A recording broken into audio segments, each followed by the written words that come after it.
I drank so much coffee. Like I drank so much coffee and just watched all of Get Shorty. Just Oh, nice. Wait, the oh, show or the movie? the movie. That movie's wonderful. It's Oh, so good. 90s Travolta is the best Travolta. I'm gonna say Yeah, it. I totally agree. I mean, I rewatched Grease maybe like 6 months ago. I mean, the problem with Grease is that ending is what a message for Baldy 3. Welcome aboard, Baldy 3. Hey, Baldy. Is brutal. Dave Hill is joining us in theory. Friend Dave Hill. I don't think you've met Dave Hill. Have you met Dave I don't Hill? think so. No. Lovely man. Nice. Yeah, loves Canada, loves music. Attaboy. Yeah, loves New York City. You two will get along swimmingly. I fucking love New York. I can't wait to go Oh back. yeah, you two can fuck each other's face about New York. New York is fun. It's so good. I fucking love it there. Hey, King Gio. Welcome aboard, King Gio. Welcome aboard. Here's the thing with New York is, and it actually makes me the most angry about it, is that they act like living in New York is as hard as London, and you can fuck off with that. Well, I don't care about that. That's fine. I can just put them in their goddamn place and then go back to living in New York. It's fine. I like it's fucking great. What I realized about this is because I was actually trying to put my finger on it because a few people have said move to New York. New York's going to recover. Alex is knackered and won't be attending. Can we say hello to her on the VOD? Hello, Alex. Welcome aboard, Alex. Hey, Alex. Spirit. Thank you for letting me know, Baldy. Was that discussed on the Discord? That's very nice. I enjoy that. Yeah, I like that we're passing notes. This is a fun. This is a community, guys. We're doing it. That's what Twitch is all about. You got to build the community, everybody. You got to build that community. I love it. I love it. Yeah, and Chris, you were getting a lot of love on the Twitch or on the Discord when I sort of announced that you'll be joining on the reg. Oh, that's good. Oh, look who showed up after all. Baldy, you fucking liar. Oh, Baldy, you absolute Judas. You, if I may, bald-faced liar. Yeah, ducking in for a hotspot before yoga. Put it on during yoga. I mean, I can understand yoga's very important. I can't wait to fucking do some fucking yoga. I started in lockdown, and then I had to stop because I didn't have the space in the house anymore. When the Christmas tree came in, it took my yoga space. But now that it's gone, I love it, man. I do like 30 minutes with this YouTube lady. Dave Hill. Wait. Chris, how are you, buddy? Good. How are you? I had to turn my sound on. That's great. Great Nordiques too. What's up? Strong. Oh, thanks. This house I'm in is a little cold, so I kind of just wear a hat all the time. I mean, there's nothing. Listen, you're speaking to a balding man and a bald man. Hats. And here's the problem is, and we've heard it before, I just love hats. It's my favorite accessory. I don't wear. I have too giant of an Irish skull to wear baseball hats convincingly. So I gave up on it like at a really young age. Really? Yeah, I just have a. Though someone recently bought me a baseball hat. I'm gonna name drop here. Go ahead. Oh, I'm very excited for who the name drop could be. Oh, please be Gilbert Gottfried. Please be Gilbert Gottfried. Okay, Chris, can you guess what Dave's name drop could be? I'm going with Gilbert Gottfried. He seems like a generous soul. I'm going to go with, because I know Dave a little bit better. Mm-hmm. I'm going to go with. It's nice to meet you, by the way, Dave. Nice to meet you. I'm going to go with Nick Cave. That's. I mean, the thing is, you guys both. There's no way you would ever guess the name I'm going to drop. Because you guys both guessed. Chris was not a very nuanced guess, but how can we blame you since we just met? Absolutely. But you guessed a comedian,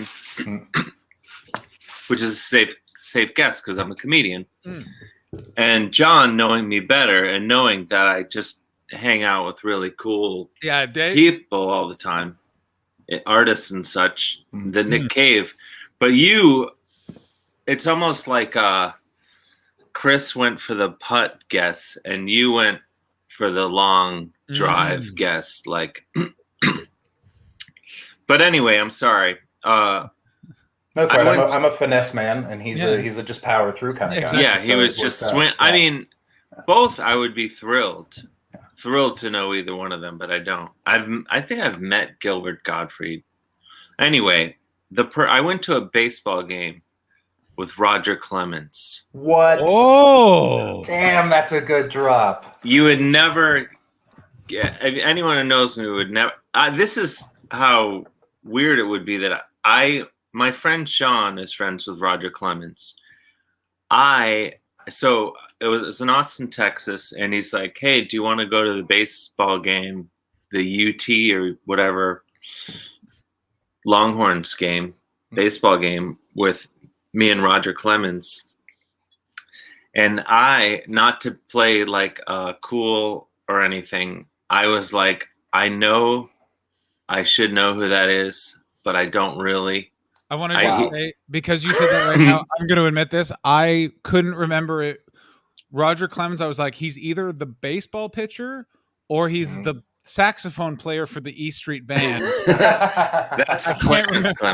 There we go. See, I knew it was a Clemens. I was like, I got to just slyly check this. Yeah, I was Baldy, the chicken guy from The Simpsons. Absolutely, from the softball game. Very good. I just got the the comments here. No, it's a baseball player, and I was like, I know he's a baseball player, but that's all I know.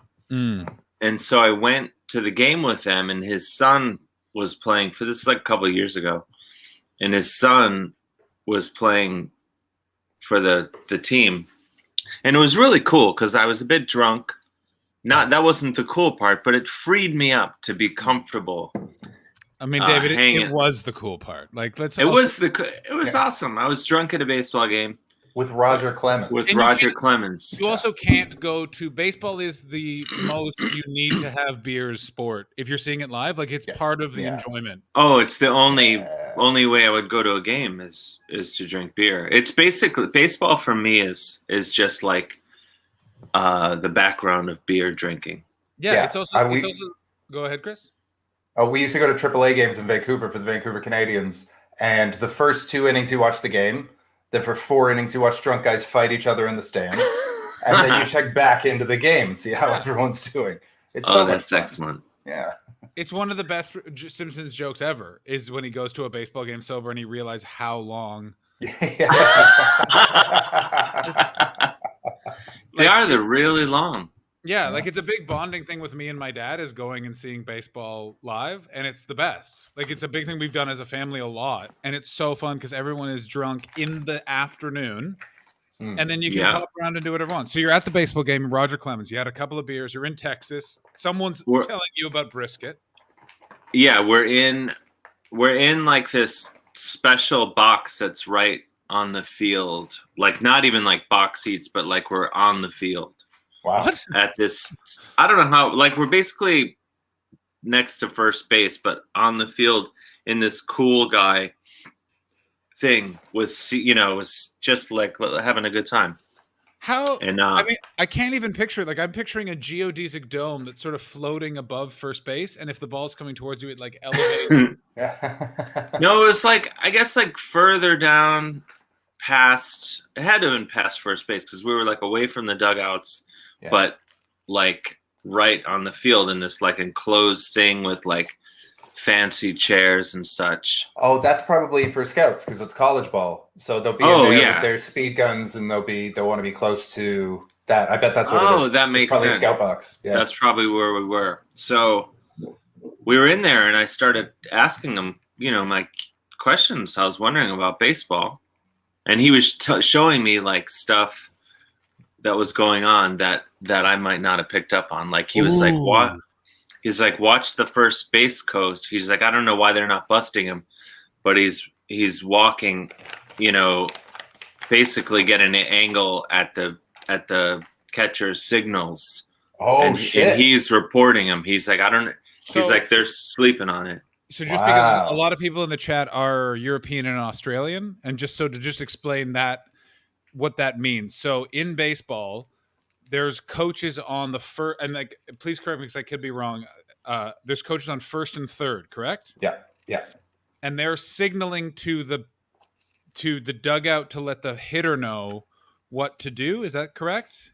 Basically, I think like calling pitches. So the catcher will sign like curveball, and then he'll see that, and then he'll be like, "Oh, curveball's coming." And that's why the Astros did that and won a World Series with it, and have been like pariahs for the last year and a half as a result. Yeah. That's the biggest crime you can do in baseball. Yeah, it's basically the pitcher seeing that to the catcher, but the first base coach being able to see it, that's trouble. That's the problem. Yeah. That's the problem. So he was pointing it out to me. And then the other thing, and this is where I really learned something, because one of the things I do really, I don't want to say love, but I really like baseball. I guess I love it. I like the idea that it's happening, but I don't really care. It's so fucking American. Like, it's so wonderfully everything good about it. Let's go eat an unreasonable amount of food, get drunk in our freedom seats. Yeah, exactly. That's the whole thing. But it's like early 20th century American. It's not late 20th century American. It's like, oh, we've got time, and it's about spending time with your kids. And now it's like football. Let's cram it in. Let's change some fucking. I want people dancing. I want fireworks now. Violence. Back to dancing. So, it's nonstop. But the other thing, though, he told me, it's like, I hate the long pants, the really baggy pants that go past their ankles. I like an old-fashioned stirrup. I like a tie cob. A traditional outfit, you know, the high-waisted, ludicrously tight, like it all looks like they all have a glorious moose knuckle. Yeah, that's what I want. That's what I expect. Of course. So I was saying to him, Roger Clemens, I've had quite a few beers, and I hate those pants that they're all wearing. Don't Roger Clemens? I know at least that you come from an era where you would have worn the pants that I love. Or prefer. Just before we continue, I just need to make notice. Thank you so much for the raid, Javier. Welcome aboard, everybody. Welcome aboard to the raid. Also, at some point, King Geo, I want to hear about Nolan Ryan, because he was my hero growing up, and so I want to hear stories about Nolan Ryan going to baseball, going to high school. Happy birthday, Dingwall. Happy birthday, Dickwall. Happy birthday, Dickwall. Happy birthday, Dingwall. Yes, later on. If you please feel free to subscribe to the channel or to follow to the channel. We're talking baseball. We're talking Dave Hill. Dave Hill, do you want to give out your Twitter forever? Oh, no, you're banned off Twitter. I'm banned from Twitter like a boss, but I'm on Instagram. Should I put my Instagram in the chat? Yeah, put your Instagram in the chat, or you can change your name to your Instagram if you want to. If you go, how do I do that? There's 3 little dots above your window. If you click those, it'll say edit name. Go to that, pop it into your Instagram. Okay. This is going to be cool. Thank you so much for seems good. 1 sub, 2 John. Seems good one. Thank you so much for the subscription. Welcome to the Hummus Chums, everybody. Oh my God. And Alex with the stream elements. Thank you so much. Has already added Dave Hill. Check out our friend here. Oh, thank you. Amazing. Thank you, this Alex. Is so nice. Wonderful stuff. How many people are watching? Is it 7 million people? We got 43 people watching currently. Oh, nice. That's a healthy crowd. It's a nice little crowd. I've done full Edinburgh festivals to less people than that. Oh, yeah. Oh, yeah. Tom Tuck's on. Javier. Tom Tuck. Is great. Where the hell is Tom Tuck? Tom Tuck. Tom Tuck, do you want to come on the show, Tom Tuck? We could have 4 people on if we want to get crazy. I love Tom Tuck. Tom, do you want to come on? Answer in the chat, and I'll send you a link. Okay. What did Clemens think about the pants? What did he say about the pants? So the pants, he's like, you're right. I too hate those pants, my new friend Dave. And he said, but the one practical reason they wear those long baggy pants now is it's harder to call the strike zone, because you can't always the ref or whatever umpire can't always determine where the knee is, and the knee is the strike zone. So they're like, it can help them. That's part of the reason they do it. So I was like, all right, I feel a little bit better. Anyway, so how drunk was Roger Clemens is my question. Did he have any beards? I think he did, but he didn't register as drunk to drunk Dave. Like I wasn't like Roger Clemens is drunk, but he may not have been drinking. I don't even know. Well, he was at his son's baseball game, so maybe he didn't want to be like Bat Dad and just fucking ruin his son's time. For all I know, I have no idea I can't remember if he was drinking at all, but I had to leave. Check your email. You had to leave, so you left before the game was ended? Before the 7-minute stretch? Before they sang "Take Me Out of the Ball Game"? I had to leave because I gotta answer this question. Is it a work email? Okay, Chris and I will vamp. No. Let me solve. So anyway, I left the game. I was at South by Southwest and I had a show, so I had to leave to get ready. And then my friend later presented me with a signed baseball hat. Roger Clemens had signed it. Oh shit! And seeing how big my head is, got me a big hat, and it fit. And but I was like, I can't wear this because then people will try to engage me in conversations about the Longhorns, which I have no knowledge base, So I was like, why don't maybe I'm a hat guy after all. So I went on the internet and I was like, I'm going to get an Edmonton Oilers hat because that's a cool logo. And I used to love them when I was a kid. And I got it and I posted a picture on Instagram. I said, what do you guys think? Can I wear this hat? And it was 50-50. But the one that clinched it, a friend said, if you have to ask. Oh, fuck. And I never wore it again. Anyway, so that's my very long answer as to why I'm wearing a. There's Tom Tuck. There. Speaking of Amanda's hats, look at I like this. how the rest of us are in our houses, and Tom Tuck's coming from a Madonna music video from 1988. I know. How did he? Amazing. Oh my God, Joe Turo, thank you so much for the bits. Muchly appreciated, Joe Turo. Muchly appreciated. Thank you so much, by the way, everyone who has subscribed and followed since the raid. Muchly appreciated, including Tom Tuck joining us on the program. Tom Tuck, where are you? What are you doing? Straight from Cabaret. Well, Isabel said that if I was going to come on the show, I should put a hat on because all of you are wearing hats. Oh yeah, you raised a good point. That's very good. I like. By the way, I don't want to. So I shan't anymore. Maybe I should take my hat off. Let's even it out. No, I think this is good because it's top level baseball caps, and then you're the transition in the Nordiques hat. Also, I really like seeing a Nordiques hat, and then Tom no hat, and also it goes in terms of how blurry all of our cameras are. Yeah. Oh yeah. Should I wipe? No, yours is it's a pixel issue. I think it's technology is fighting you, not. No, I think dirt. it's grease. It looks a little Barbara Walters-y. Yeah, but you put some Vaseline on to de-age. But I mean, it kind of works in that 30 seconds ago, I assume Tom was in his glory about heading to bed, and now he's doing a Twitch. Oh yeah, because it's quite late over there in London. Yeah. Well, if I know Tom, he'll be up all night reading, smoking a pipe, sampling brandies, sitting by a fire. Singing that band he always sings. I will be up all night doing loads of twitching. You'll be doing random twitching? Oh, I think loads of just flailing. Oh, that's a shame, man. All right, let's go. How is everyone's lockdowns? I know 2 of you are in North London. 1 of you, I don't know where Dave is. Dave, where are you? Wait, Chris, you're in London? Yeah, I'm in the UK. Oh, so you're a Canadian in London. Okay, yeah. I'm like a detective. Tom, I know, is in London. Yeah. Yes, and I'm in. So you guys are fully locked down. Yeah, and I'm in your hated Los Angeles, Dave. I don't hate it. I just want you to live in New York for selfish reasons. Why don't I hate Los Angeles? Yeah, surely everyone should. It's wonderful here. I'm generally against it. Just because I don't think it's like most people I don't think would live there if it weren't for show business. And so I think like you live in, despite being in show business like Tom and I are, as well as you guys are, you live in. What a beautiful backhanded compliment that pause was. Is me and Tom are in show business, and you other pikers, you enjoy your pretend time. No, I realized as it got about like right here, and I was like, that didn't sound right, did it? But I didn't mean it that way. I meant that like you didn't mean it that way.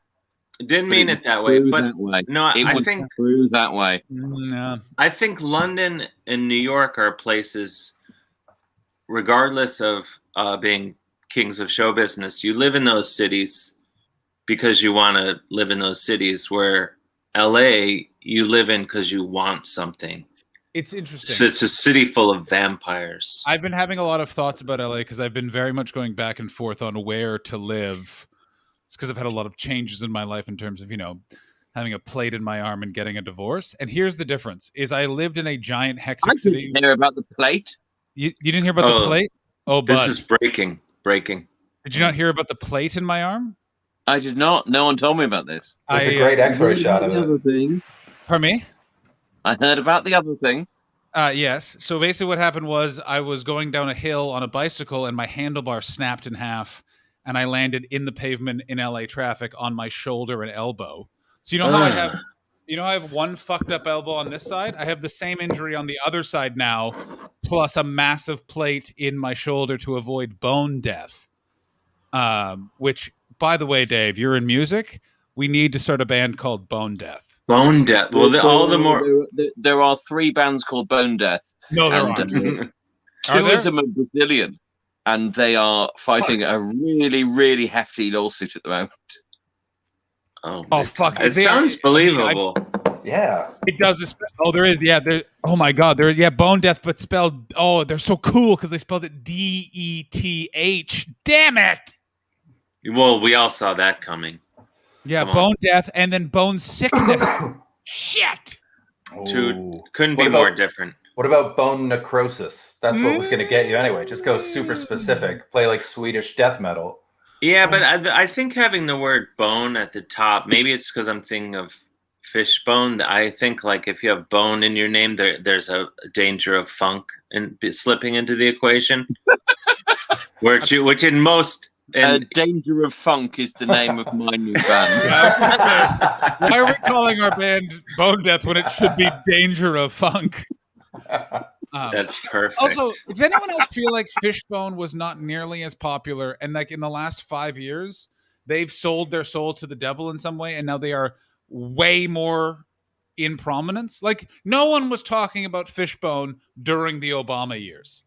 Well, I have not noticed their renaissance, and I say as a I haven't really kept up with them, but I would say I'm a fan of Fishbone. But I remember, I could tell you exactly why they disappeared. They made really bad records. Well, like.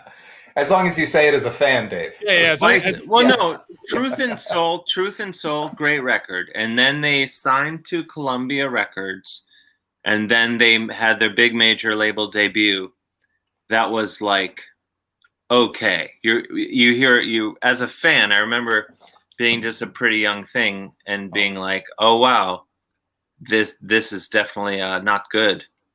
And then they made another record that was straight up very bad, and then it didn't work out. And I think that they were like, what happened? And I was like, I'm a teenager and I can tell you what happened. You're bad at music. But it's also this is a weird thing. It's like Guns N' Roses when people try and defend the Spaghetti Incident.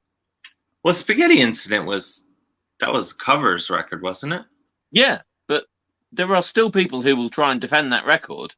And as a 14-year-old who was really into Guns N' Roses, of course, sure, they're like the Doors. If you're 14, you hear both of those bands. Now this is what I'm talking about. They are angry. They're talking about fire and vaginas and cars. And going, I think they said bitch once. Of course. Oh my word. And they're also, Guns N' Roses is a weird thing where they talk a lot about wooded areas and activities that could take place in gardens or parks. There's a place we've got to get to, and then that'll be the good time, but that good time isn't here. I remember I listened to so much metal as a teenager that the first time I brought a girl back to make out at my house, the closest I could find to like make out music was the ballads off of Appetite for Destruction. Oh my God! Wow. Story. In my second year at university, I brought a girl back to my house to do a sex. Mm-hmm. Kudos. That's wonderful.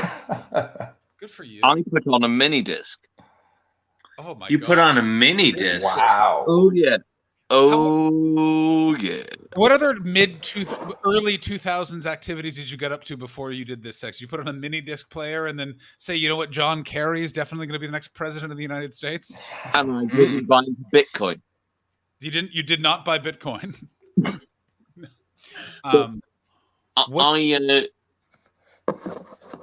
We were,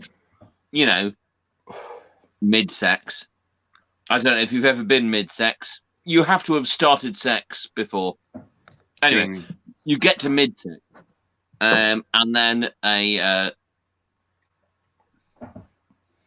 Ricky Martin song came on the mini disc. A well-known one, or like a deep cut? That's a good question. That's exactly what my depends. It does not depend. How could that possibly depend? It's either Living La Vida Loca or a deep cut. There's no. No. Yeah, there is a third way. Or She Bangs. Yeah, deep cut nailed it. Oh, She Bangs. It's the Spanish language version of La Vida Loca. Oh wow! Wait, what? Isn't that redundant? Yeah. Viva La Vida Loca, I guess. Yeah. Well, the choruses are obviously the same, but the verses are in Spanish. I mean, I'm just gonna. I like how Tom said that, like he didn't like how we wasted his time because he knew he knew that we knew the answer, and he was like, "Well, I'm gonna say it out loud anyway, even though you fucking assholes know." Yeah, I just want to say, by the way, while we're all prattling on about this story, Alex Watson, I'm putting this comment up because Alex is beating us all with. Oh, wow. Yeah, if you're not feeling self-conscious enough already. Absolutely just beat all of the professional showbiz people with that absolute excellent story. Alex Watson for POV, was it? Who's POV? Oh my God. It was. She even has the episode. It was the New Year's Eve party one. Wow. Jesus. Oh, Alex Watson has just become president of the stream. I've just invented a new title. Congrats, Alex. Yeah. Every time yesterday she was talking about seeing her friend's dad's dick and then listening to him have sex. I mean, yeah, man. Alex has got a lot. Great additions. I'm really been enjoying bringing guests onto the Twitch stream because doing it by myself is fine, but I just realized with the healing of bones, I would go insane. But it's also really brought the chat alive, and that people are really dropping in some content. But because also Decarb, everyone by the way was saying it was She Bangs. Yeah. No one on the planet was guessing it was the Spanish version of Vida Loca. I'm a big fan of the Spanish version of She Bangs. And what is that called? It's called She Bangs. it goes, me enloquece cuando... No. No puedo parar. Esa mujer me va a matar. She bangs. Ay, mira que she moves. Yeah, there's a lot of English in the Spanish version. But we got more information on the story. By accident, who doesn't shut the bathroom door? Wait a minute. I now have a variety of questions. Was Peep Show playing? This is the dad's dick. This is the boyfriend's dad's dick from yesterday. Oh, okay, good. That makes more sense. I could see where you're going with that, and I wanted to just let you know. Yeah, I was like, wait a minute. Wait, was the Peep Show on in the? Yes, actually, you know what, Tom? You better be careful. We don't want you singing any more of She Bangs in Spanish, or we're going to get a DCMA. Every episode. Well, that's only if I do it well enough to be. I'm implying. I mean, you know what, Joe? You'll get there eventually, Joe. You'll get there eventually. We believe in you, Joe. So how's everyone? Oh, I love you too, Jordan. How is everyone's lockdown going? Let's go around the circle. Jordan. We'll start with Chris. Chris, how was your day in lockdown? Great. My wife quit her PhD today or yesterday. Oh my God! Wait, what? Yeah. So she's just feeling really relieved, and so we're just it was like 8 years, major anxiety stuff going on with it, and she was like, I think I'm better off not doing it anymore, and so she walked away, and she is the most relaxed that I've literally ever seen her. So we had a great day. We just watched movies and ordered steak and chips and took naps. It was fucking beautiful. I've had a great day. That's excellent. How long would you love to, Chris, if you will? Yes, exactly. I'm now having anxiety because she sent me an email about something we're working on, and she said something about PhD, but I don't remember. I know it was coming to a decision about that. Good. I did read the email. Good, because I had a moment where like, did she tell me that? And I did not respond appropriately because Lord knows I've done that a few times myself. I can't get right back to you because my grandfather died. Well, congratulations. Speak to you soon. Well, that sounds like a lovely day. Dave, how was your day? That's amazing. Mine was... Because where are you? Are you still in the wilds of the Midwest or have you moved east? I am. I went back to New York for a while. As you can imagine, I was filming a TV show. Tom, you know exactly what that's like. No.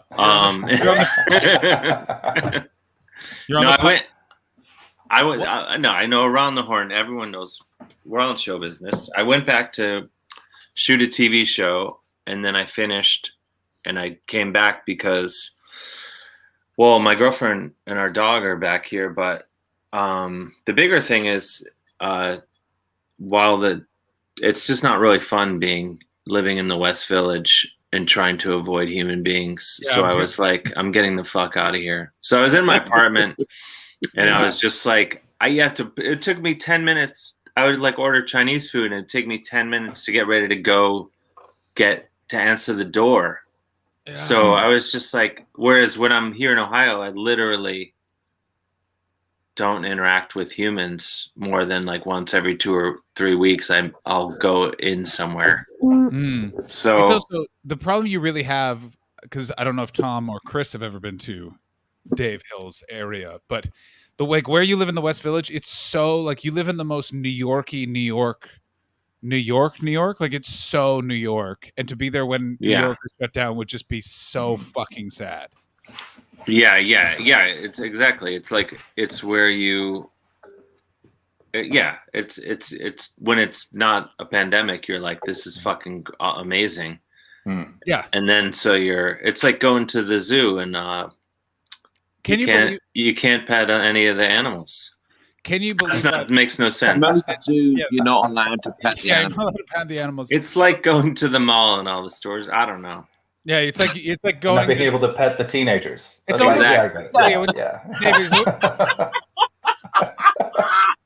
Dave, is what you're saying? Is it like going to New York, but everything in New York is closed? Is that what it's like? I think that's what I was looking for. Yeah. Okay, yeah.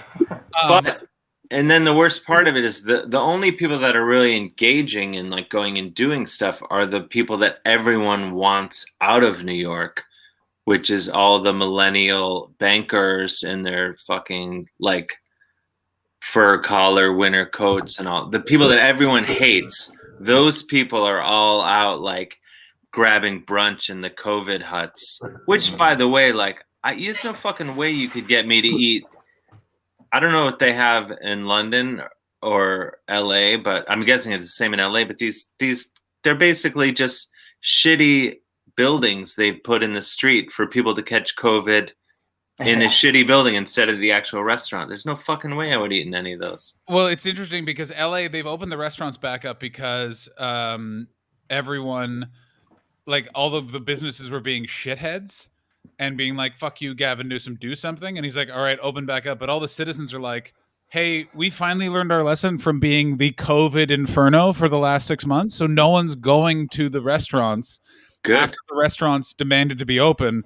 But now the problem is the restaurants are like, we're losing money because no one's coming because we've paid waiters. And then the state is like, you told us to let you do this. And it's like this weird cycle where like, I feel bad for them, but also fuck you. Cause like it was so crazy here for like the last 2 months where literally like you'd walk outside and be filled with anxiety. You're like, someone here has COVID. No, but surely when you go outside, when you live in California, you're really scared about the space lasers. The space lasers and of course the gangs and the fires and because the lasers can activate the gangs, can't they? They certainly can, as well as that's exactly how it's done. That is exactly how it's done because of lesbianism. The lesbians have built the lasers. And then what the laser does is it activates the wheelchairs. And then the wheelchairs are out of control. They go into traffic. Traffic is heavy. You can't get to the beach. Your Saturday is ruined. Thank you very much. Lesbianism. Also, sidebar, the one thing I will give it is I am in a working class area in Los Angeles, and that's where you want to be. That's right. I I know. I'm sorry, Dave. I know that you have an ivory tower, but it's so fun because as soon as COVID hit, all of the homeless people went to the Hollywood Hills and Beverly Hills and squatted on lawns because they were like, "Why are we staying in these cramped neighborhoods? They've just outlawed evictions. They can't move us off."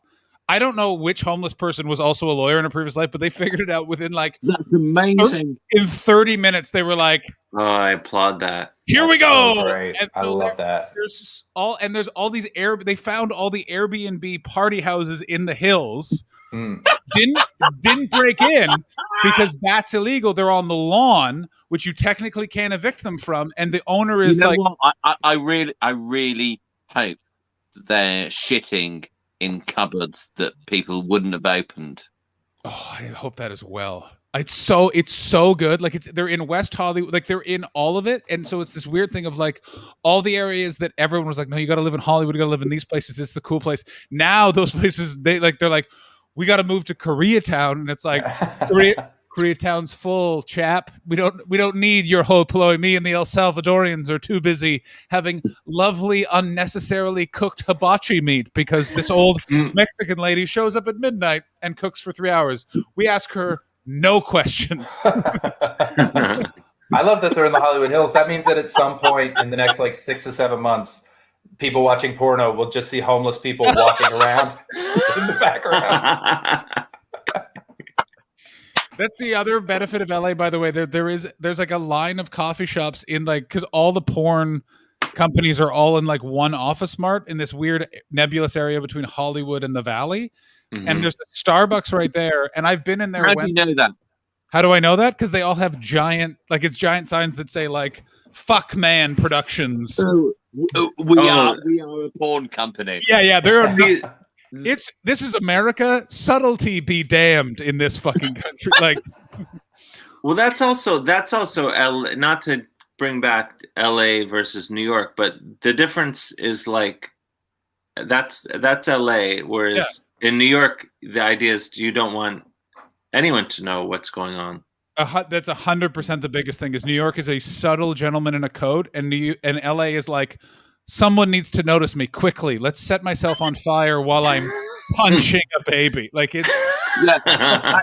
And also, I probably don't have to be a Buddhist. I mean, Baldy 3, great line. You might make it to Secretary of State of the stream. John failed at his edition at Fuckman Productions due to bone death. Lovely stuff. Strong. And Thomas, how was your lockdown? How are we doing?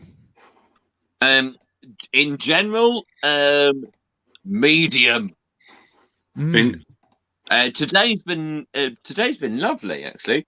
I did a play read through. Love it because you're in show business. Show business, as we've established. Yeah. What was the play? Was it horrifically pretentious? Was it like a reinterpretation? It was really pretentious. Good. Yes. Tell us more, please. No, I can't throw the author under the bus, but it is really pretentious. I mean, that only alludes that being pretentious is bad, which I think we all can find. I find it to be a quality that is to be aspired to. Okay, well, the author is Ezra Elliott, and the play is called Death (S) close brackets. Oh yeah, that's pretentious. And who do you play? Do you play Death or S? I play B. Do you actually? Is the character actually called B? Yeah. Oh, good. Yes. And is it a metaphor for the BBC? No, it's A and B. So the wife is A, and the husband is B. And do we think that there will be? I don't think there'll be an Edinburgh. How do you feel, Tom, about the fact that your streak of Edinburgh festivals ended because of COVID? Because you'd been going for like 20 million years. So this would have been my 20th, the one that didn't happen. That would have been. We were all going to be at that one, right? Yeah. 2020. 2020 Edinburgh Festival for me was shaping up to be the best Edinburgh in terms of hangs. In that every essentially every person from every corner of comedy that I knew was going to be represented there, from people from Canada, Dave from New York, people from LA, people. It would have been so good in terms of hangs alone. Super sick. That's the best thing for me about the Fringe is you put work in for yourself, and then every corner you turn, there's someone you like. Yes, 100%. It's so. That's why the first years I found very difficult because I didn't know anyone. So you see all these performers on the streets, kind of being like, Jim Bob, Cecil, lovely. Let's acquire beer and get an STD, and you don't have that. Hang on. Are you? Do you know Jim Bob? I mean, not as more so than I used to. There's an actual Jim Bob? No, it's Jim Bob. Is there a Jim Bob? There's has to be. And I have been in a show with him at the Fringe. I mean, I made that up, and it just points right there of how weird Edinburgh is, that you can just make up a name and then be like, wait a minute. Yeah, the Shakespearean actor Jim Bob McGillihan? No. He's a sort of proto-punk. All right, let's all right. Other people, Chris, Dave, is Tom lying for a prank? Let's see. What do you think, Chris?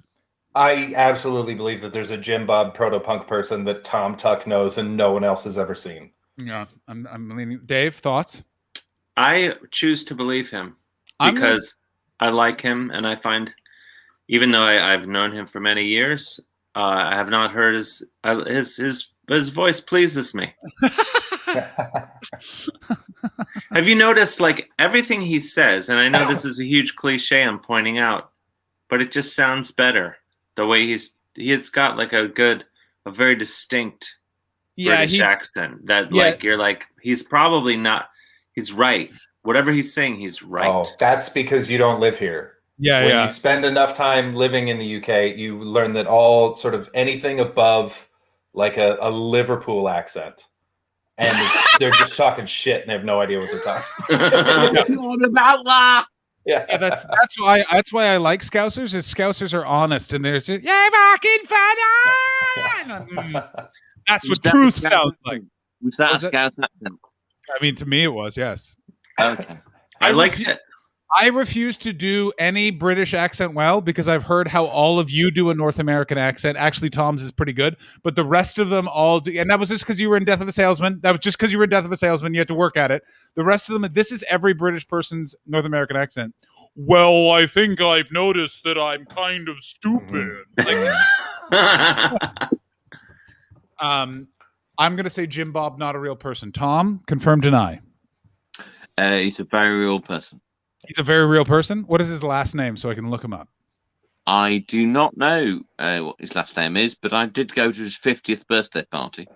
Fuck, that does actually sound all very pretty true. Believable. Yeah, this sounds very believable, especially for someone you know at the Fringe. He was in the band Carter, the Unstoppable Sex Machine. I was wondering why... That's okay, yeah.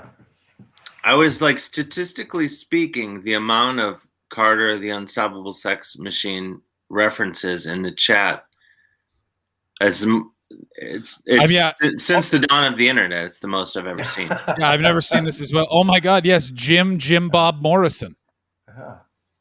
Morrison, there you go. Yeah, this guy looks he's a lovely man, and I was in a play with him at the Fringe. This guy looks exactly the way, by the way, we all think he's supposed to look. I just want you all to know that. You like in a photo or something? He does look a bit like a Jim Bob, doesn't he? There is right there. That's exactly who I was picturing in terms of a Fringe personality. The kind of guy that you don't know the last name of, but you hug every year for 8 years. That's exactly like, it's insane. Oh my God. Thank you so much for the 100 bits upstairs down. Thank you so much. What is 100 bit? What is that? It's like a portion of $1. It's like 10 cents, I think. Oh, nice. It's some money. And they have said, I like John Hastings, And Here's I some think money. we could have some money. Some lovely money. Now, Tom, how's your I love that. How's your OnlyFans going, Tom? I've not done anything about it. You? Did you signed up and then no? This is my version of OnlyFans. I didn't actually go the full hog and just admit that I'm a whore for money. That's not appropriate for the people that are on OnlyFans. That's not a real word. What? Unappropriate? Inappropriate? Unappropriate.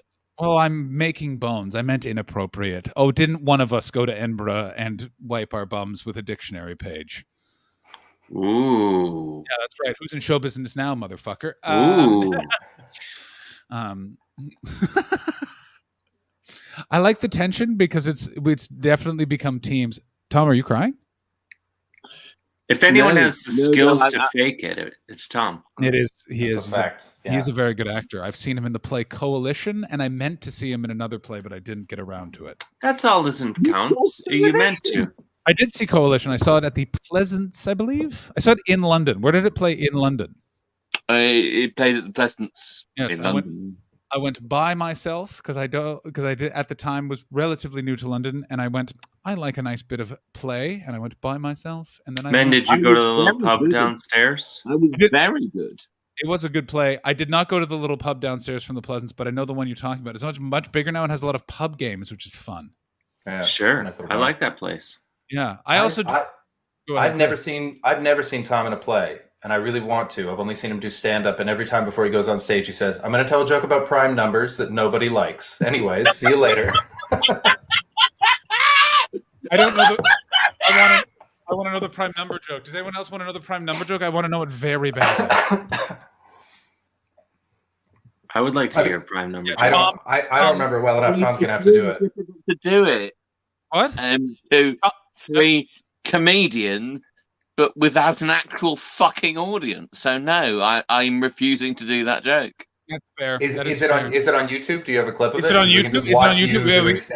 Yeah, do you have a clip of it? Yeah, well, that's much better. I'm fairly sure it's not. I was. Do you know the relatively mad man, Josh Ross? Yes. Yeah. Yes, yes, yeah. I do. Yes, I believe I do. I mean, and Dave, count your lucky stars. He's not very ingratiating. How about we put it that way? That is correct. We were both in the middle at a gig in Grantham. You know, Grantham. Grantham.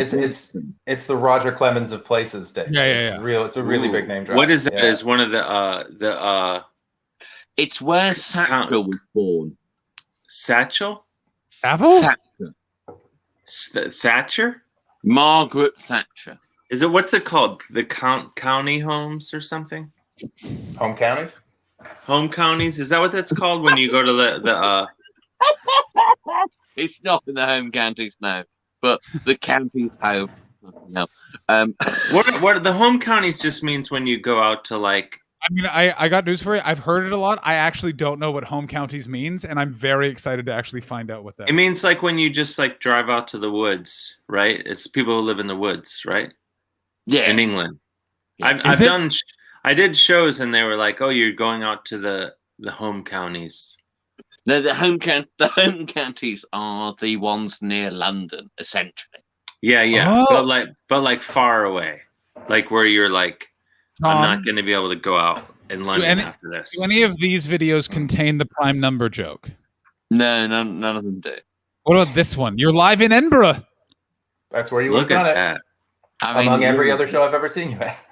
Yeah, I don't. Yeah, no, I've seen Tom. I've seen Tom do comedy in London. It's wonderful. I just thought before every set, he always mentions, "I'm about to tell a joke about prime numbers, and everyone hates it." Anyways, and then walks on stage. So it's a nice ritual. Yeah, no, okay. So yeah, you're right, Chris. So Josh Ross, we were doing this gig in Grantham, and I'd come off, done 10 minutes, and done okay, like fine. And but I had a lot of shit about prime numbers, and Josh said to me, giving them what they want.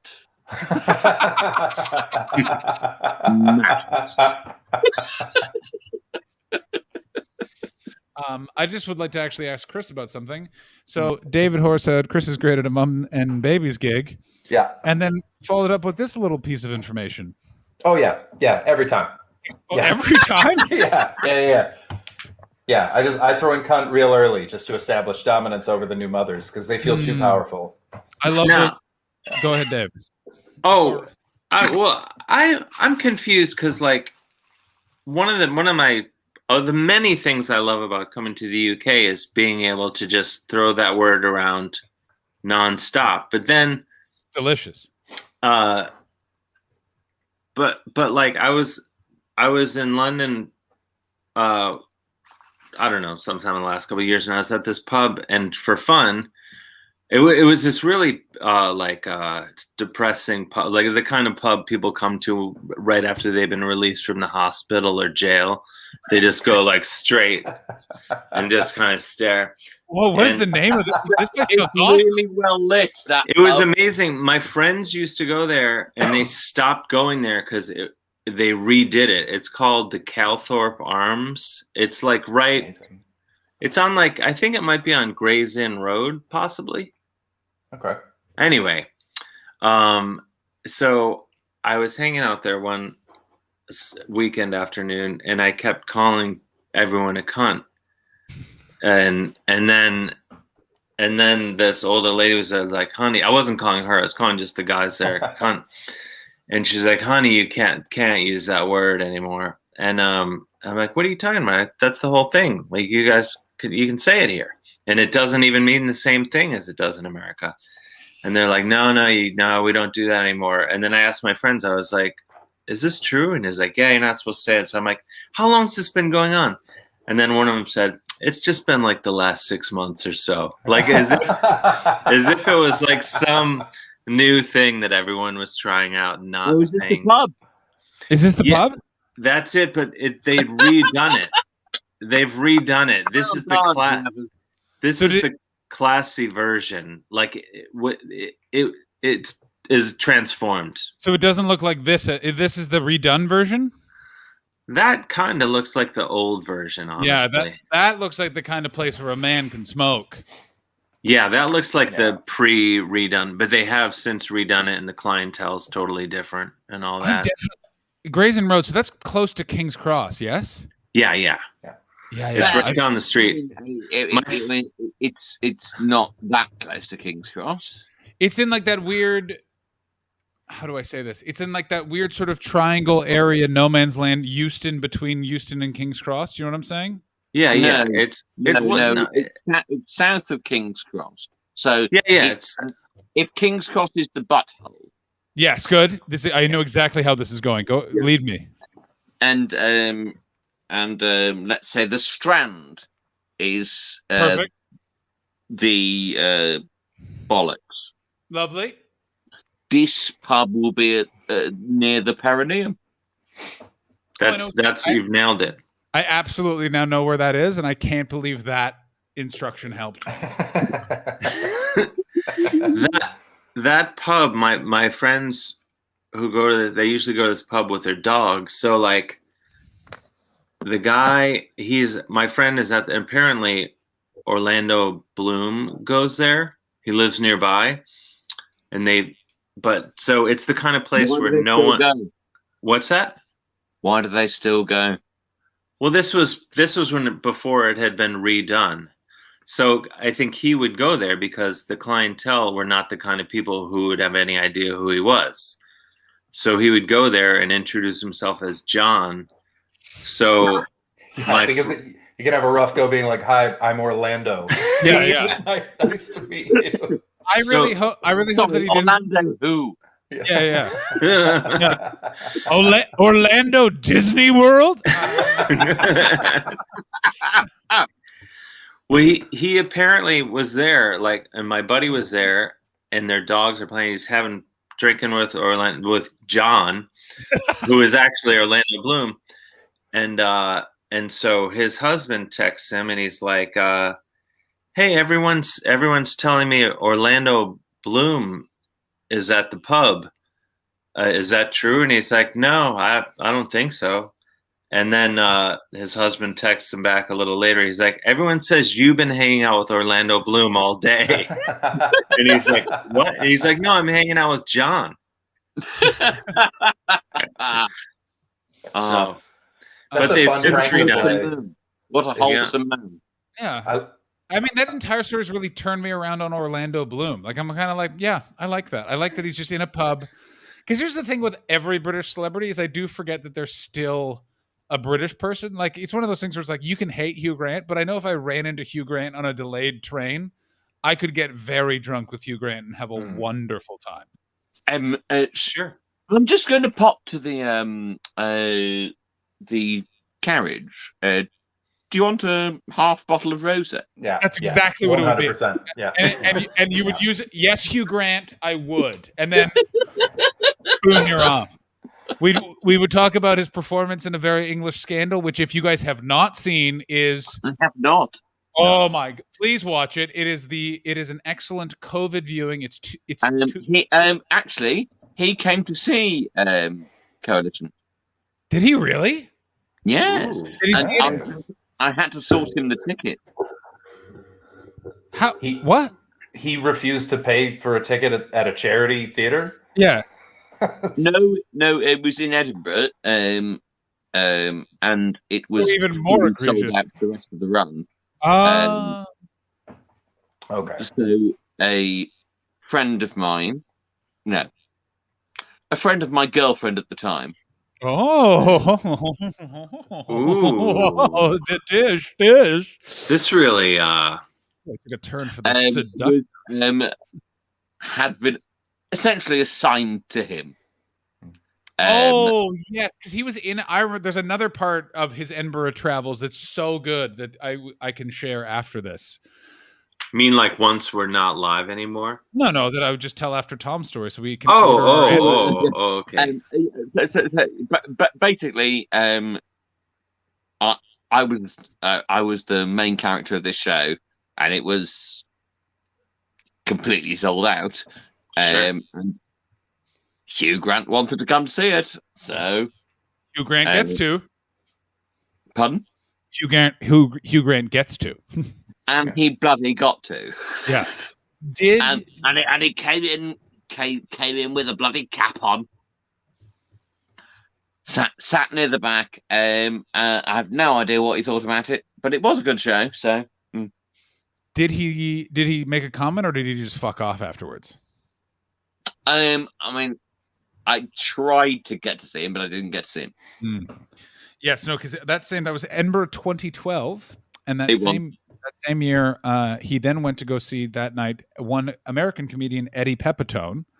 Love Eddie. Fucking great show. It was a fucking great show. That was a fucking great show. And he went and saw him, and he was with two ladies who didn't have ID, and the bouncers weren't going to would not let him into the Tron, which is, by the way, if you've ever been to Edinburgh, the fact that anyone is barring anyone's entry from the Tron is laughable. It's essentially, no, you can't come into this toilet where a man's been sick. No, these girls must have looked 10 years old. There's no way. There was a possibility. Yeah, maybe perhaps he was being a naughty boy. Anyway, so the bouncers refused to let him in, and he at a certain point lifted up the hat and went, "I'm Hugh Grant," and the guy went, "Oh, I don't," like in a classic Scottish fuck off English. Yeah.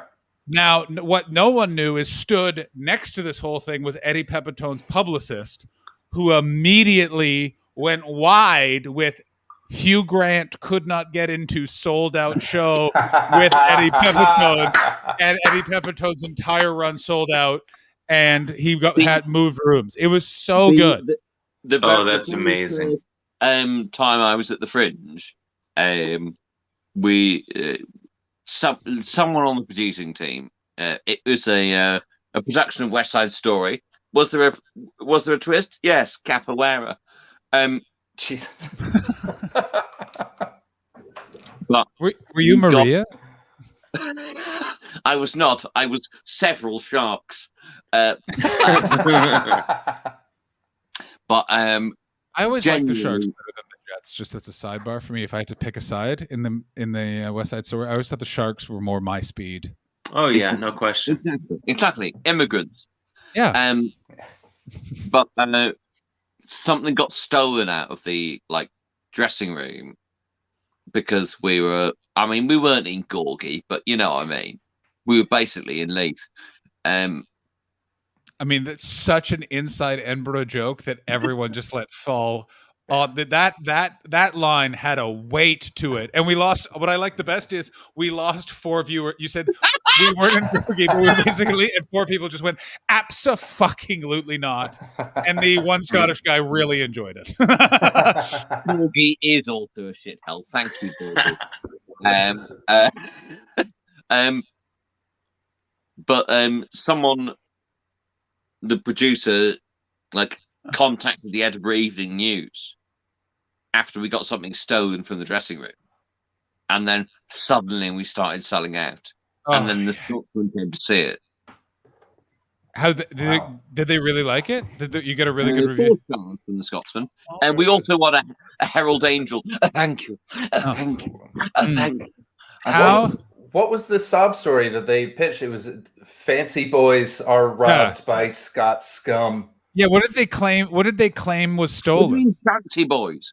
I mean, you and your fancy boy friends. Yeah. From where? It was people from Leeds. Yeah, but that's still, you're still English fancy boys in my book, mate. You're doing a capoeira version of West Side Story. Yeah, exactly. That's about as fancy boys as it gets. Yeah, like for the love of fuck. Like it's not like you were. I don't think the producer mentioned capoeira. You know.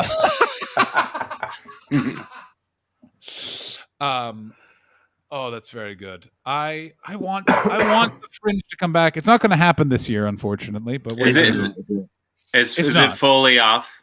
No, but here's what I predict, and you heard it here first: is they're going to keep pretending like it's going to happen because they're trying to wait for another government or insurance payout, and then they're going to try and either do it in person and it won't work, or they're going to claim do it online and that will be shit. But don't worry. Oh, that's a whole. So they'll call it off. They'll call it off end of March. Yeah, I keep seeing all these tours being announced in the UK of I think people are just trying. Every 6 months, people reschedule last year's tour. And then, I remember people were planning tours and then COVID hit and they're like, oh, I rebooked all my dates for 2021. And now they're all announcing their 2022 dates, which is just the same one again. I don't think anyone's. JJ Whitehead joining us. I think Connery is Gorgie. Hey, JJ. Hello, JJ. Hi, JJ. I've got your guitar right behind me. What? I got JJ's guitar. It's right here. Why do you have JJ's guitar? Because Paul had it. Guitar now. I'm learning it. I'm not good enough to play a song. But play something on JJ's guitar now. Right now. Right now. Is it acoustic or electric? Either way. Dave, electric. Yeah, go get it. Dave, do you have your? Go get it. Come on. I got some axes. Yeah. Dave you got a Flying V, don't you? I mean, I do. Yeah, I have one over there. Yeah!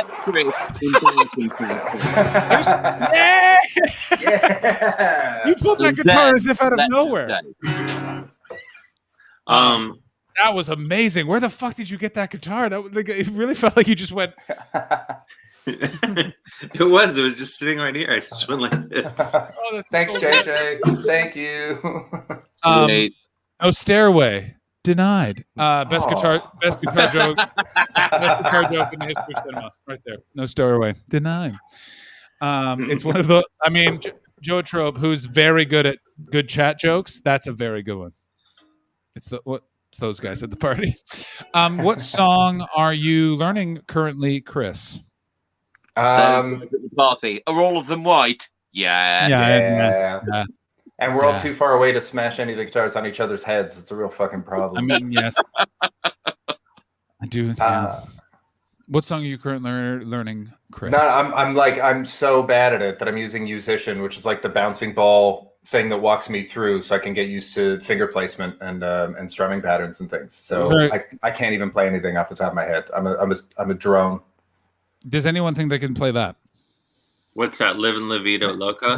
But the Spanish version. It's very important. Wait a minute. Oh, actually, no, I forgot David. Livin' La la vida loca. I'm just guessing. Living la vida loca. I got so excited for a second because I was like, oh yeah, Dave is a professional musician. He may be actually able to pull that off. I think it's probably right though, isn't it? Isn't it?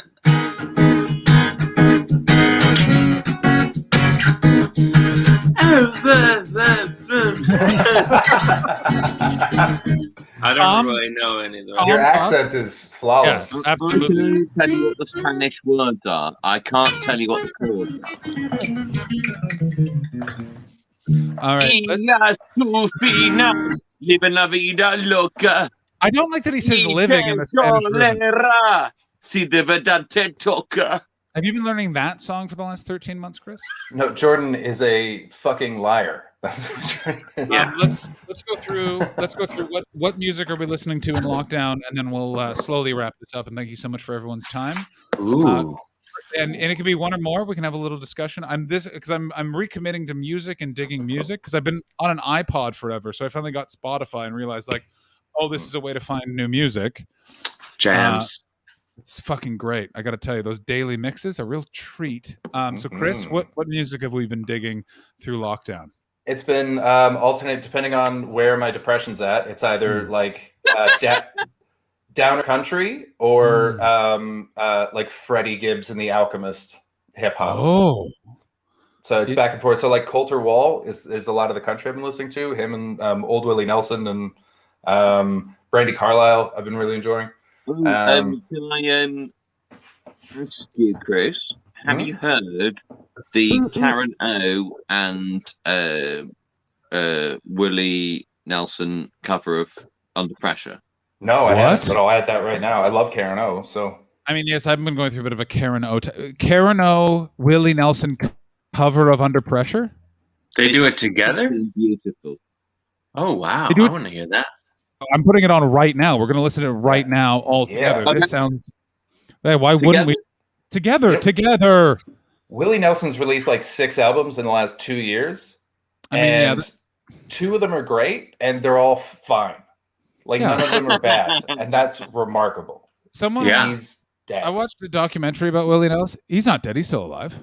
But basically, though. Yeah. But someone once described him as Willie Nelson's really lucky in that he's basically the Bob Dylan of country, but he didn't tell anyone. So everyone has low expectations, so it's always really good. That's true. I think of him as the Snoop Dogg of country, and Snoop Dogg is the Willie Nelson of hip hop. No. They've got the long-lasting music, the infectious voice, but also just the personality that'll carry him through those lean years. Yeah, I know. Yeah. Oh my God! Oh wow! Nice. I can't hear it. Can't hear it. I can't hear it. You can't hear it? Hang on. No. There's something. It's hard. I couldn't. Let me try that again.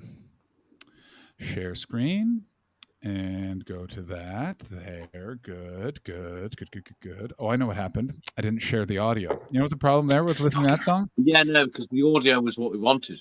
You know what, Tom? You are 100%. You raised a good point. It takes a big man to admit when he's wrong. And you know what I made there? I made a little bit of a gaffe. I made an error. What a big man you are.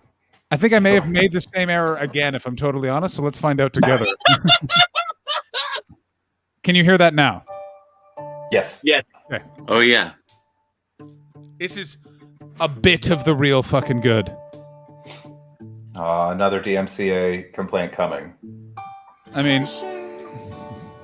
Pushing down on me, pressing down on you, no man asked for. Under pressure, that burns a building down, splits a family in two, puts people on the streets.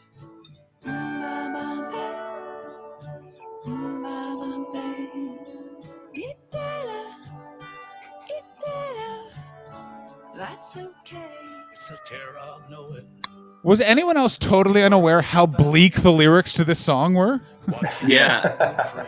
I mean, I think I knew, but when you really hear them in this context.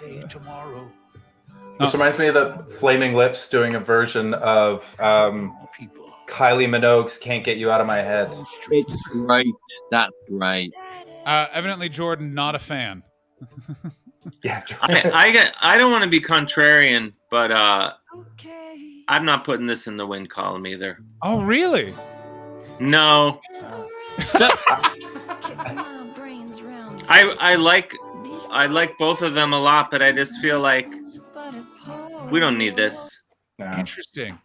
It's fine. This is why I love it's too precious because it's like it's too like they're just trying to wring all they can out of the song that's already great, and they're never gonna. This is why I love music discussions, because it's one of the last areas where I still feel everyone can just have an opinion because it's so beautifully subjective. Like, it's one of those things. It doesn't affect my enjoyment of the soft loveliness of that song. It's obviously brilliant.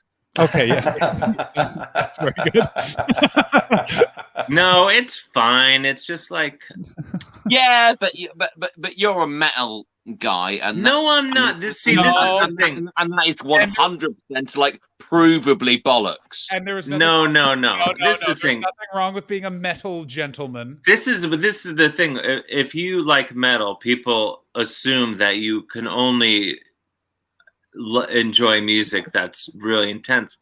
Yeah. I think I call bullshit on that song, that version of the song rather, because she's coming at it from a place of, you can hear it in her voice. She's like, I'm just gonna make you melt. I'm gonna make you fall apart with the way I deliver this song, and make you hear it a way you've never even thought it could be done. And to that I say, fuck off. Go ahead, Tom. Tom, your point? Tom? Do I have a counterpoint to that? No. I think Dave's absolutely right. It is a manipulative interpretation of the song, but I like it. Very good. It's good, but yeah, it's too many. It's like when people do like folk versions of hip hop songs. It's like, okay. Have you heard Bonnie Prince Billy do The World's Greatest, the R. Kelly song? No, but I'm sure it's great. I love Bonnie. Oh, we're not playing an R. Kelly song. Yeah, because I don't want to interrupt the artist that is. I mean, what? Have you heard this? This one surprised me because I didn't really like. I'm not a Taylor Swift fan, but did you hear the Bryan Adams cover album of Taylor Swift? No, I heard he did that. He did the whole night, because all of her records are really, really good. No, I'm very pro none of it's ever grabbed me. I'm not anti Taylor Swift. I've listened to them, and just none of it's ever grabbed me. Like, I can admit that "Shake It Off" is basically a perfect pop song, but for whatever it was, it just never sunk in for me. But the Bryan Adams albums has at least 3 songs that she has written that are very good songs. Well, that's what Bryan Adams said when he made it. He was saying, this is great American songwriting, and so I just want to make like a tribute to that. And so it's kind of nice because his cover feels the opposite of what you were saying, Dave, about Karen O in that one, where he's just like, I just really like these songs, and so I want to play them. Well, I haven't heard his record, but I respect that because you just go like, he lets the songwriting do the heavy lifting. He's just it's not from what you're saying, but I feel like apparently he asked her. He said, "Can I release this? Am I allowed to cover your entire record?" Mm-hmm. And she said, "Yeah, okay." I like to believe that Bryan Adams may have asked before he recorded the whole thing. Well, imagine how fucking pissed off you record that whole thing, and then you're like, "Ooh, I better give her a bell." And then he calls me, "Hello, Taylor." Also, is Bryan Adams not a creep? Am I crazy? Is that true? Bryan Adams is a creep. Yeah, he did it. He did it before all that stuff came out. Okay. Yeah, it may. You know what? Jordan RC makes a good point. It may have been a move. I mean, that's a bold move. He's a lot older and a lot less famous than Taylor Swift. I mean, yes. But Chris, there are a number of female musicians that he has exhibited his power over to get in their pants. Dave, COVID music recommendations? I have a couple. I listened to this the other day. I've been a fan of this for a while, but I listened to the mono version the other day, which I had never done before. Oh. An artist, Margot Guryan. I believe the record came out in 1968. It's called Take a Picture. Has some great, one of my all-time favorite songs, Someone I Know, is on that as well. There's many great songs. And then I listened to Sorry, I'm just going to write it down. Margot, Margo Guryan, Guryan. And then the other thing is, I had made this long mix at the beginning of this whole nightmare, and I put a John Frusciante solo song. You know, the Red Hot Chili Peppers guy. I do. I'm popping on a little Margot. What is her name? Yeah, this is the song. This is the song. Ooh. Is she French? This looks immediately French. She's from New York. Okay. I mean, the name looks not French at all. No, but she does, and the vibe. I mean, the name looks Albanian. Of course, yes. Tom Tuck, for those of you just keeping track at home, likes to and is actually pretty good at guessing the origin of names. Yeah. And usually you're taking an Uber with him to a baseball diamond to get very drunk, and he does it to the Uber driver, and you're pretty paranoid, drunk already, and your mind is blown when he nails the region of, I believe, Turkey that he got. That was crazy. This is another quality song, by the way. I'm very much enjoying this as well. This song is excellent in my estimation. She has many excellent songs. I don't know if it's just the aesthetic, but it's reminding me a lot of Françoise Hardy. Yeah. It's definitely in that realm. If you like that, I love Françoise Hardy. She's amazing. Me too. I love her. And what was and 100% solid sad girl fare, and there is nothing fucking wrong with that. What is to the John Frusciante? Oh, Frusciante. He's the guy, the guitar player in Red Hot Chili Peppers. Mm-hmm. And he makes these solo records that are completely nothing like Red Hot Chili Peppers. And but I wasn't that familiar. There's just one song, The Past Recedes, that I love. And someone's like, oh, you put that song on your mix. Do you know this record? And I'm like, no. So I listened to this record, The Empyrean, I think it's called. And that's a great record. And I've been listening to that this week. So those are my two hot picks for this week. Next week, it'll be something totally different, John. Since we're already getting a DCMA, here's a little fucking bit of the John Frusciante song, The Past Recedes. Oh, fuck off with your ad. Oh, man. He'd be so upset that there's an ad. 1, 2, 3, 4.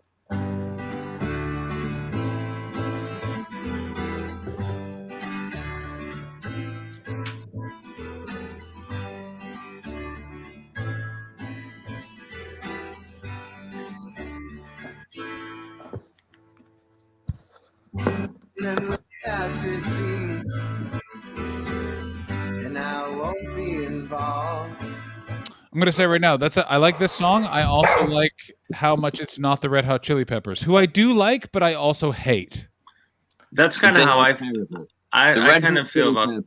Are the worst band that that many people like. Yeah, they're polarizing, but I find his guitar playing like, even if I think I like him so much that when I hear, died, didn't he? No, he's alive. That's Hilo Slovak who died. Yes, Hilo Slovak who died. Oh, I was Jordan, who's on who keeps guitar player for Californication. That's John. That's him. John Frusciante. Yeah. He should have died. Oh, I think Tom is remembering the Karen O debate of before and is trying to get some points back. Oh well, I never threatened violence on Karen O. I showered her with compliments. I didn't say violence. That there didn't have to be violence, but death. Oh, cold. Damn. I mean, Joe Trope is definitely getting very close to chief of staff of the stream with that excellent joke right there. This is very good. And Jordan RC, as usual, with his ever critical. There's nothing good in that song. Jordan. Good about what song? What did that guy say about Lars Ulrich? Joe Trope is assuming that Lars Ulrich Napster joke. knock on my door because of all of the copyright infringing we're doing on the old stream today. Oh, wow. That was funny. Also, Lars Ulrich should be murdered in his bed. Yes, we're all in favor of Lars being put in the bin. Yes, we're all fine with Lars dead rich. I heard he's a great comedy fan. I heard he's really good and he loves stand-up and is a fantastic fan. It's true. He went to see Todd Barry.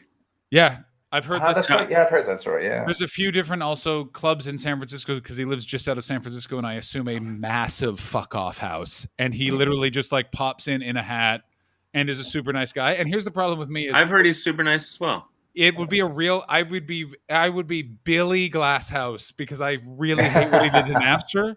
But I love the thrash albums of Metallica, the first 5 albums. And if I did meet Lars Ulrich, I would be like, can I suck you off, please? They aren't good enough. Aren't good enough. Yes, they are good enough. They are very much. I would say the first 4. I mean, I don't know. Kill 'Em All, mwah. Ride the Lightning. Yes, that's my favorite. Ride the Lightning is my favorite. Phenomenal. And then Master of Puppets. What is wrong with Master of Puppets? Not a goddamn thing. That's a great. I mean, Master of Puppets is a better album than Ride the Lightning, but I like Ride the Lightning better because it maintains some of the primitive elements of Kill 'Em All. Exactly. It's more punky. It's more raw. They're not really exact. There's mistakes in it. Then Injustice for All is a very flawed, bizarre record, but I love that they're pushing themselves and being a bit more proggy, clearly listening to Rush. Nothing wrong with Rush. And then you have Black Album. The Canadian bitches. Yeah. That's Mr. Canadian bitch to you. And then you have the Black Album, which, while it's just basically a pop record in thrash metal drag, is a good fun time. And then the entire band should have been taken to a yard and shot. What, you guys don't like Reload? No. You guys don't want to hang out, just listen to Saint Anger? I certainly don't. No? I would rather. Thank you, Tom. Yes, Tom, you did miss out on all the Tragically Hip chat, and if you're a very lucky boy, we will put more Tragically Hip on. I missed. I'm not asking to revisit it, but I missed the Tragically Hip chat. Chris and I just put on. You didn't ask me, John. I'm going to right now. Oh, don't worry, we're going around in the circle. Dave, I thought for a second you were just going to leave it at I missed the Tragically Hip. And I was going to be like, we all miss the Tragically Hip. I've learned that, like, when speaking with Canadians, the only acceptable thing to say about the Tragically Hip is how great they are. And you cannot, there's nothing else can, as you know, John, my last book was about Canada. I do. And in the book, I discussed not getting the Tragically Hip at one point and then kind of getting it and getting into it and liking it. My editor said, you will not get away with putting that in the book. You should just get rid of it because Canadian readers will hate you for saying it. Yes, they will. And they also do not understand it, and this is actually very close, Joe Trouble. Think of how people in Manchester view Oasis is very close to how Canadians view Tragically Hip, and that we are aware of the flaws and we do not consider them flaws. Yeah. That's a lovely metaphor. Yeah. Well, yes, this is also very close. Yeah. It's a similar way to I would walk 500 miles or whatever that fucking song is for Scotland.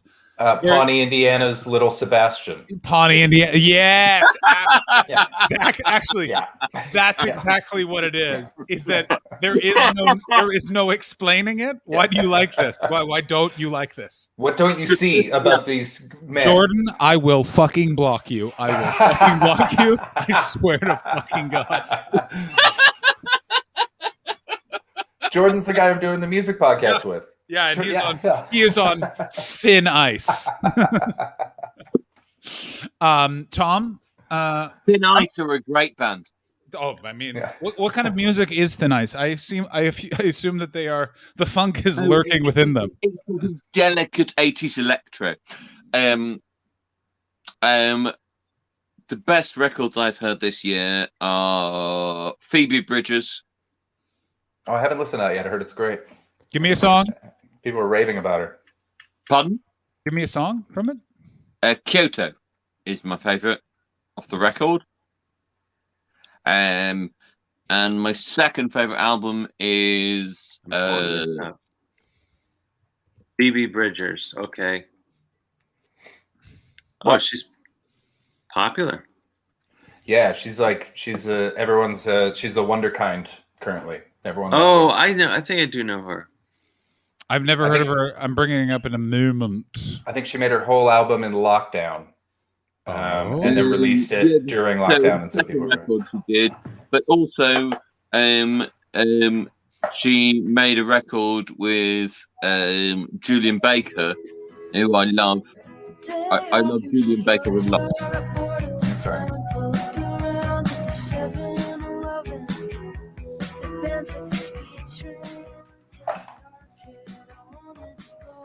I feel like I heard this song a lot in 1996. Yeah, I was going to say that. I know you were doing a joke about Thin Ice being like an 80s electric, etc., etc., but that is a very. You could have told me that that's Thin Ice, and I would have totally believed you. So, and your second favorite album after Phoebe Bridgers? Because I was. I think annoyingly, I think it is the Mountain Goats. Of course it is. I knew it was. Because Dave may have missed your conversion to being Billy Mountain Goat, but you know what? This week, John Joe Trope, I see you, tweeted at me. Wait, what? Again? Well, I was part of the person saying your name for a show at Edinburgh, and I've never seen you more happy in your entire life. Yeah, no. I mean, you were part of how we are now friends. Have you actually become friends? Oh, now Jordan's all fucking on board, isn't it? Doesn't know how to fucking spell the name. I will, of course, not disagree. Wait, you're friends with the band The Mountain Goats? Yeah. Oh, John Jarnio? Yeah. I did a show with him once. I know the drummer, not to brag. I like it. You guys are on the right side of the show business divide. Me and Chris, we are the working class showmen. You two are down there with your goblets of wine, knowing men in bands. I will have you know, I've been exchanging Twitter messages with the drummer from Our Lady Peace. Yeah. So wow. All right. I'll have you know, I could text Jay Moore right now, but I choose not to. The answer to your question is songs for Pierre Chauvin, which is the first album The Mountain Goats released this year. Yes. Well, and my recommendations, and then we'll call this stream because I forgot I'm going for a walk with Chris Martin. Hello. Is not of Coldplay, my friend Chris Martin. Oh, okay. Different. Then I care about it less. I know. I'm going to go with, I've been listening to a lot of, these are not new bands, but it's just been helping me get through it all, as I've been listening to Black Flag's the first 4 albums, and also the Best of the Bee Gees Volume 1. For some reason, there's a Volume 2, and I continually can't fucking figure it out, how there is a second volume. No, but they were recording for over 40 years. Yes, yeah, but all of the many jams, but all of the goody good ones, are on the first. I give them a second. No, you don't need. Listen. All you really need is just put on "We Should Be Dancing," and any mental depression you have will float off of you. Like give them a second. Oh, come on. Is I Started a Joke on Volume 1? It is on Volume 1. It's all of the Bee Gees songs are on Volume 1, and then Volume 2 is you know that they've slid in some Robin, and I'm sorry he died, but get the fuck out of my ears, Robin. He's saying I started a joke. No, wasn't that all of them? No, that's Robin Lead, I believe. Started the joke. Yeah, no, but it was. Wait, but did he do it when he was then in the band when they were the 4 Bee Gees that brief time before then his heart exploded? Wow. I'm not saying anything that didn't happen. That is what happened to him. No, that you're talking about Andy Gibb. I am talking about Andy Gibb. Pardon me. Get your Gibb straight if you want to come at me, bro. Sorry. Back that right up. Yeah. Andy is the one who had a bit too much of the fun. He had too many nose beers and his heart went kafooey. Oh, John, Jordan's on your side too. Yeah. Yes, of course he is. Yeah. Jordan's a man of complicated tastes. Yes, we can, of course, raid Jordan Raskopop. But first, okay, fine. Let's raid that bitch. We will. Nose beers needs to be like. That's our band. Nose beers. Yeah. We're starting a band. Nose beers. Nose beers. Tom singer, Dave on guitar, I'm on bass, Chris on other guitar, no drummer. Deal. Nice. I like it. Let's all plug our shit. Chris, go ahead. Chris Betts Versus. Subscribe to my Twitch every Wednesday. I go live with a couple comedians and we debate crazy things. On Wednesday, I had to convince Amy Gledhill that it was a good thing that the first time she met her boyfriend's parents, they walked in on her pissing in their kitchen sink. So Dave thinks that's true. That is true. That's a real thing that happened. And when they walked in, she wasn't embarrassed. She just maintained eye contact with the mom the whole time. I've met her, and I believe this. Yeah. I'd marry that girl. She's amazing. So subscribe to that. It's a podcast as well. So subscribe to the Chris Betts Versus podcast. Dave, plug your pluggables, please. Follow me on Instagram at Mr. Dave Hill. I have a podcast, Dave Hill Good Time Hour, and a new comedy album that came out within the last few months. The Pride of Cleveland, available everywhere. Great name. Nice. So there, yeah. Nice. Oh, I just want to say thank you, Alex, for plugging the gig that I have on Sunday that I forgot about. Yes. No. There's Dave Hill. There is Chris Betts' info. And that's going to be my next album right there. Mistake by the Milwaukee. And nice. Thomas Tuck plugs.